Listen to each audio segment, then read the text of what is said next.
Adventure Stardust Crusaders episode 3. So I did a reaction video to the episode, so link will be in the description down below, so be sure to check it out when you get the chance. Now before I get to this episode, let's talk about the ending. Yes, the new ending has been revealed and I like it. It's really good. Now the song is not the Beatles song, it is called Walk Like an Egyptian by the Bangles, and it makes sense. It definitely fits this song into the series. Visually, the animation was done really well. Once again, good job, David's Productions. I think that's the animation studio that's doing JoJo's Bizarre Adventure. Now, the episode itself, there wasn't a lot of action, unless you count removing that bulb thing out of Kakyoin's head, but aside from that, this was a very informative episode. We learn more about the flesh bulb thing that was implanted onto Kakyoin's head. This was made out of Dio's cells, and he placed it onto Kakyoin's head, which then implanted itself onto its brain. Hence why Dio was able to brainwash and manipulate him and turn him into a loyal servant. However, those who have these things implanted on their heads only have a few years left to live because the bulb slowly devours your brain. We then get a flashback of what happened to Abdul 4 months ago, and this happened in Cairo, Egypt. He encountered Dio waiting for him outside his shop one night. The way Abdul described Dio in terms of his looks and also the way he was talking to him, the way he was speaking to him, just shows how intimidating and how scary he can be as a villain. I mean, don't get me wrong, I don't like Dio in terms of him being an evil, sadistic son of a bitch, but in terms of villain, he does make a good one. Although I personally like Cars too. I'm just saying, I like Cars too as a villain. It was very lucky that he met Joseph before he met Dio, because if that didn't happen, if he wasn't aware of Dio before, he wouldn't have escaped. He would have ended up like Kakyoin. And I guess how he implanted those flesh bulbs onto their heads, apparently it's because his hair was like waving and then it turned into these tentacles with these needles at the end. That probably explains the freaky bulb thing on Kakyoin's head.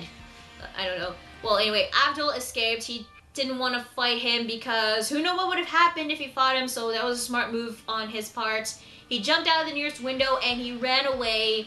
Luckily, his town, his city where he lived in Cairo, it was a labyrinth, so he was able to escape from Dio, but it didn't look like that Dio was going to chase after him. So, as we all know, Kakyoin has a few days left to live because of the flesh bulb, but Jotaro is having none of that, so he uses his stand to remove the bulb. Star Platinum has very high precision since it was able to catch that bullet back in episode 1, so it can easily remove this thing without harming Kakyoin's brain. However, the bulb was alive since it was made out of Dio's cell, so it was aware of Jotaro attempting to remove it. So it uses one of its tentacles to embed itself into his arm and travel up his arm so fast up to his neck, near his face, going to his brain.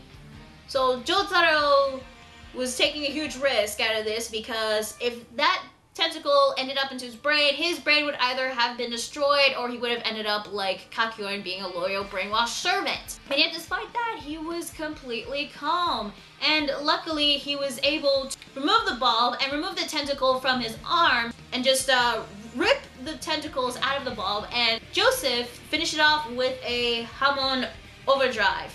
It was cool seeing the Hamon again, but I know this is probably gonna be like the last time we're gonna see it, so that kind of sucks. But hey, at least we got to see it at least once more. I don't know if we're ever gonna see that again, but who knows. Now, after that dramatic moment, we then cut to a comedic moment between Holly and Joseph. And honestly, I think Joseph really hates Japan because he was complaining that you have to sleep on the floor and not on a bed. I think it's got something to do with the fact that Holly married Jotaro's father, who was Japanese.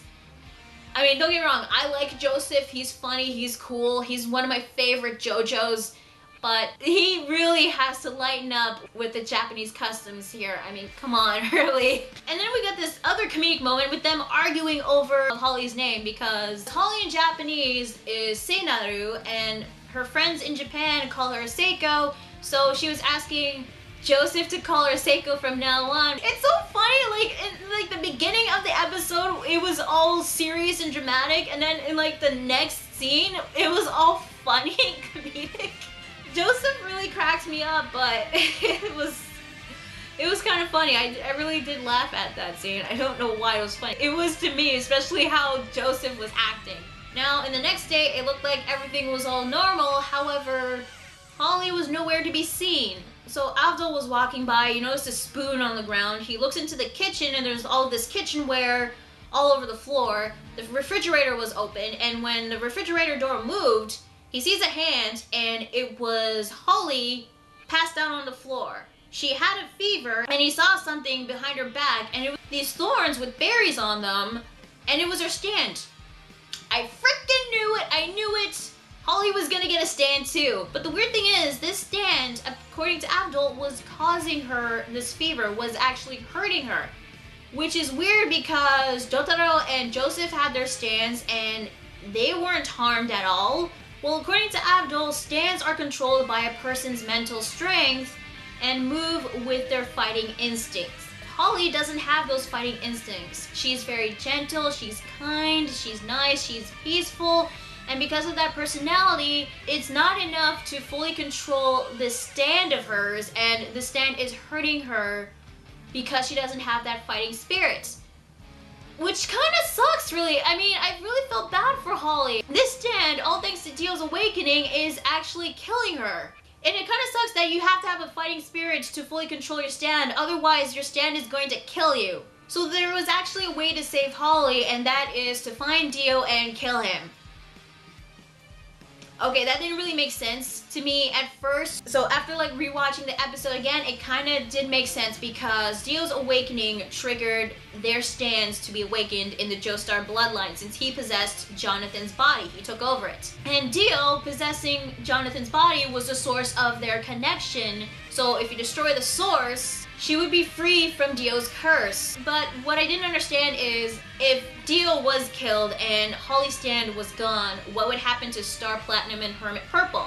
Well, I think it's because those who have the fighting spirit and control the stands, they would be okay, so their stands will still stick around, but those that don't have the fighting spirit, like Holly, the stand would disappear. So I think Holly would be okay when Dio would be killed. I guess it does make sense in a way. Now, we got this moment with Joseph taking care of his daughter Holly, but it got awkward when she was joking around asking Joseph to change her underwear, and she had her like panties and she was like spinning it around.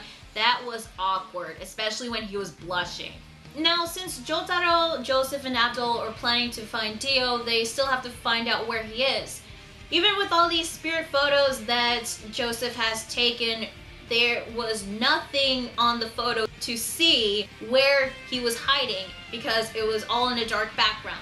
So Jotaro uses his stand, Star Platinum, to look for any clues in the picture. Yeah, Star Platinum has super enhanced eyesight. What the fuck? What else can this stand do? I mean, come on. That's a lot of abilities for like one stand. I mean, this thing can do a lot. I'm wondering, like, what else can this thing do? I'm really starting to like Star Platinum. So Star Platinum actually sees something in the picture, and it was a fly.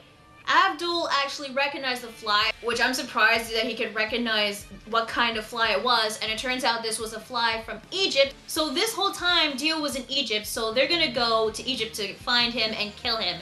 Kakyoin decides to join them. He said that it was thanks to Jotaro that he regained his senses. So he kind of owed Jotaro one, but another reason why he was doing this was because he wants to help Holly, because according to him, he hopes to fall in love with a woman just like Holly. You know, I heard these jokes about Kakyoin having the hots for moms. Now I know where those jokes came from.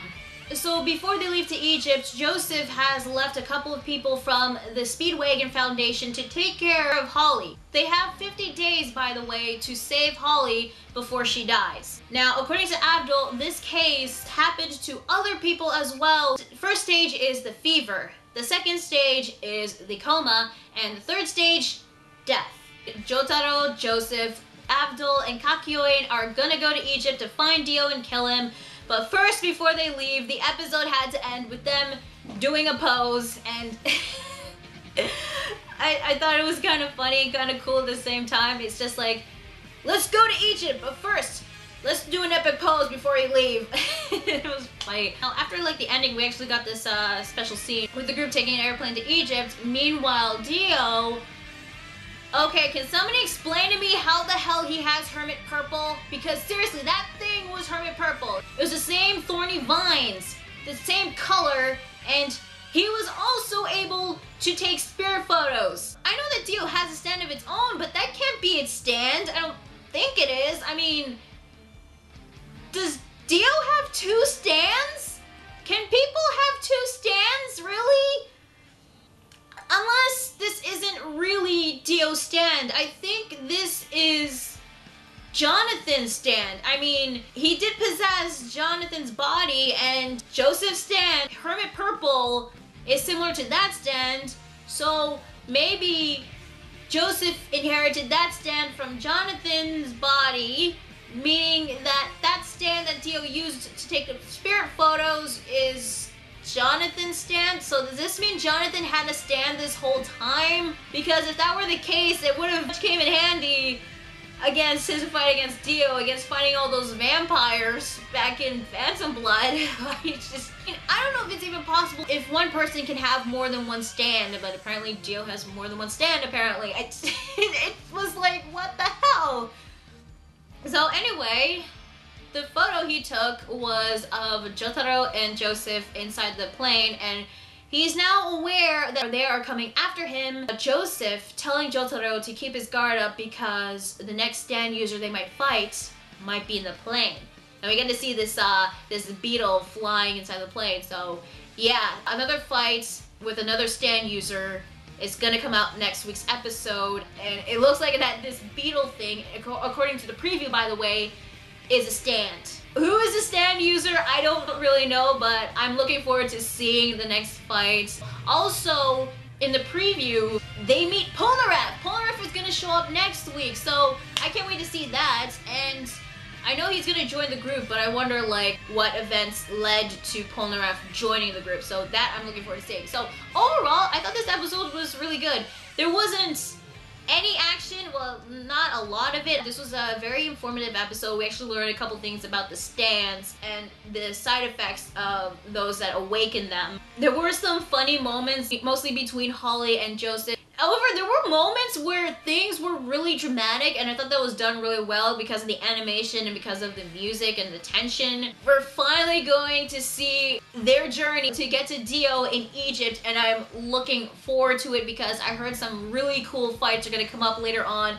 I can't wait to see their adventure. It's going to be so cool, hopefully. So yeah, that is episode 3 of Stardust Crusaders. Tell me guys, what do you think of this week's episode? Did you like it? Did you hate it? Any thoughts you have on the episode?